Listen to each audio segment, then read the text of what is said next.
Welcome to simply Shenba. இன்றைக்கி நம்ம ஒரு ஹெல்த்தியான பிரேக்ஃபாஸ்ட் எப்படி செய்யலாங்கிறத பார்க்க போகிறோங்க.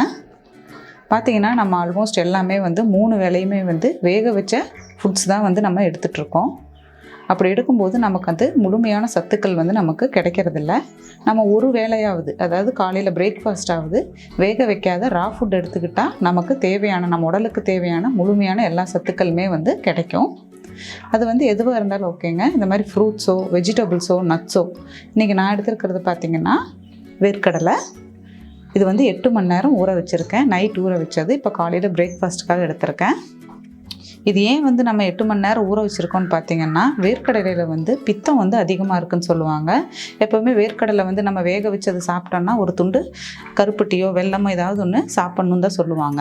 இப்போ பார்த்திங்கன்னா நம்ம 8 மணி நேரம் ஊற வச்சனால இதில் இருக்கிற பித்தம் எல்லாமே போயிடுச்சு. அதுக்காக தான் ஊற வச்சு நம்ம செய்கிறோம். இதுவே ஒருத்தருக்கு சாப்பிட்ணுன்னா ஒரு கைப்பிடி அளவு போட்டால் போதுங்க. நான் 2 பேர்த்துக்கு ப்ரிப்பேர் பண்ணியிருக்கேன். அதனால் 2 கைப்பிடி அளவு போட்டிருக்கேன். இப்போ இது ஜாரில் போட்டு லைட்டாக குறன்னு நம்ம கொஞ்சம் அடித்து எடுத்துக்கலாம். தண்ணி இல்லாமல் கடலை மட்டும் நம்ம எடுத்து போட்டுக்கலாம். இது கூடவே பார்த்திங்கன்னா நம்ம ஒரு வாழைப்பழத்தையும் சேர்த்து அடித்து எடுத்துக்கலாம். நான் எடுத்துருக்கிறது பார்த்திங்கன்னா தேன் வாழைப்பழம். நீங்கள் எந்த பழத்தை வேணால் சேர்த்துக்கலாம். ரஸ்தாளி பழம், நேந்திரம் பழம் அந்த மாதிரி. ஆனால் பூம்பழம் மட்டும் சேர்த்துக்க வேண்டாம். ஏன்னா பூம்பழம் சாப்பிட்டா சில பேத்துக்கு பார்த்திங்கன்னா சீக்கிரமாக சளி சேர்ந்துடும். அதுக்காக தான் சின்ன சின்னதாக கட் பண்ணி போட்டுக்கலாம்.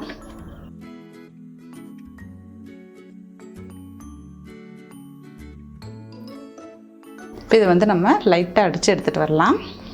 இப்போ பார்த்திங்கன்னா நம்ம அடித்து எடுத்தாச்சு. இந்த மாதிரி அடித்தா போதுங்க. நல்லா நைஸாக வலுவலுன்னு அடிக்க வேண்டாம். இப்போ இது நம்ம வேறொரு பவுலுக்கு மாற்றிக்கலாம்.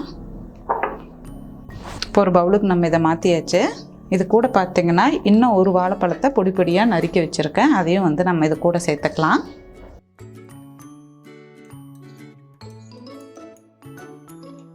அது கூட பார்த்திங்கன்னா நான் ஒரு 2 டேட்ஸ் எடுத்து பொடியாக நறுக்கி வச்சுருக்கேன். அதையும் சேர்த்துக்கலாம்.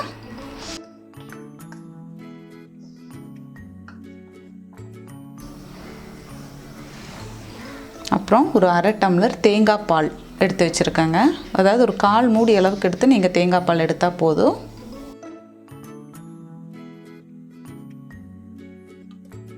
நல்லா மிக்ஸ் பண்ணி விட்டுறலாம்.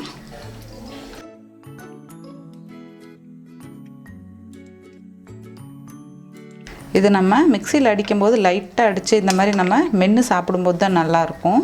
வலுவலுன்னு அடிக்கும்போது சாப்பிட்றதுக்கும் நமக்கு நல்லா இருக்காது. இப்படி சாப்பிடும்போது டேஸ்ட்டும் நல்லாயிருக்கும். இது பார்த்திங்கன்னா 2 பேர்த்துக்கு போதுமானது. இது சாப்பிட்டா நமக்கு மதியம் வரைக்குமே பசியே எடுக்காது.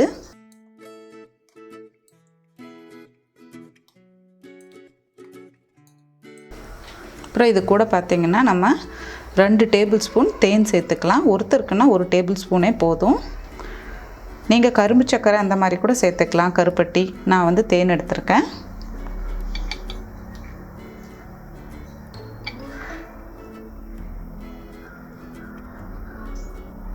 நம்மளோட ஹெல்த்தியான பிரேக்ஃபாஸ்ட் ரெடி ஆகிடுச்சுங்க. இந்த ஃபுட்டை நீங்களே ஒரு 10 நாள் செஞ்சு சாப்பிட்டு பாருங்கள். நமக்கே பாடி ஒரு லைட்டான ஃபீல் இருக்கும். அதுக்கப்புறம் வெயிட் லாஸ் பண்ணணும்னு நினைக்கிறவங்க இதை சாப்பிட்டு பாருங்கள். நமக்கு பெருசாக பசியும் எடுக்காது. கண்டிப்பாக வெயிட் லாஸும் ஆகும். நம்ம மேக்ஸிமம் சாப்பிட்றது பார்த்திங்கன்னா இட்லி, தோசைன்னு இந்த மாதிரி கார்போஹைட்ரேட் இருக்கிற ஃபுட்ஸ் தான் நம்ம எடுத்துகிட்ருக்கோம். நம்ம பாதாம், பிஸ்தான் அந்த மாதிரி சாப்பிட்றத விட நம்ம ஊர் வேர்க்கடலையில் அதை விடவே சத்து அதிகமாக இருக்குங்க. நம்ம ஒரு வேளையாவது இந்த மாதிரி உயிர்ச்சத்துள்ள உணவுகள் எடுத்துக்கிறது நம்ம உடலுக்கு ஆரோக்கியத்தை தருங்க. இந்த மாதிரி ஹெல்த்தியான ரெசிபிஸ் வேணுங்கிறவங்க சிம்பிளி ஷென்பா சேனலை சப்ஸ்கிரைப் பண்ணாதவங்க சப்ஸ்கிரைப் பண்ணிடுங்க. கூடவே பெல் பட்டனையும் ப்ரெஸ் பண்ணிடுங்க. லைக் பண்ணுங்கள், கமெண்ட் பண்ணுங்கள், ஷேர் பண்ணுங்கள். தேங்க்யூ.